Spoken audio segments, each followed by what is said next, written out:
A Câmara Municipal é a primeira instituição pública de Caxias do Sul a solicitar e receber o selo bronze de acessibilidade. O Parlamento caxiense foi avaliado e homologado pelos comitês municipal e estadual do selo de acessibilidade, iniciativa da Fundação de Articulação e Desenvolvimento de Políticas Públicas para a Pessoa com Deficiência e Altas Habilidades, a FADERS. O objetivo da ação é valorizar e dar visibilidade a estabelecimentos e instituições acessíveis a pessoas com deficiência e mobilidade reduzida, fomentando a cultura da acessibilidade no Estado. Estamos numa evolução do selo, numa caminhada, né, como foi dito aqui, né, buscando que os municípios tenham essa cultura de acessibilidade, né, mas está sendo muito bom, assim, tipo assim, em 2 semanas a gente já entregou 4 selos. A checklist estão no site da FADERS, que é faders.rs.gov.br. Então, os municípios que quiserem aderir ao sistema, assinar esse termo de adesão, buscam no nosso site pelo termo, assinam e depois vão para a parte prática, que é aplicar a checklist, que também está disponível no site.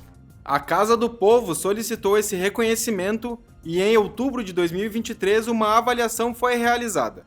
Os resultados foram enviados para o Comitê Estadual, que reavaliou de acordo com os parâmetros de segurança e autonomia norteados pela NBR 9050. E com base nisso, a Câmara Municipal de Caxias do Sul foi contemplada com o selo bronze de acessibilidade. Nós ficamos extremamente felizes, essa é uma conquista que não é desse momento, né, dessa mesa diretora, é de uma história inteira da Câmara de Vereadores de Caxias do Sul, que é considerada no município como um dos prédios públicos, e na região, inclusive, como um dos prédios públicos melhor adaptados, mais inclusivos, e ainda assim a gente vê o quanto precisa melhorar. Caxias do Sul aderiu ao sistema estadual do selo de acessibilidade em junho de 2022, estruturando o Comitê Municipal do Selo de Acessibilidade, que conta com representantes de secretarias e organizações da sociedade civil. Nós, pessoas com deficiência, para o Conselho, é muito importante, porque isso nos dá autonomia e acessibilidade aqui dentro do espaço físico aqui da Câmara dos Vereadores, né?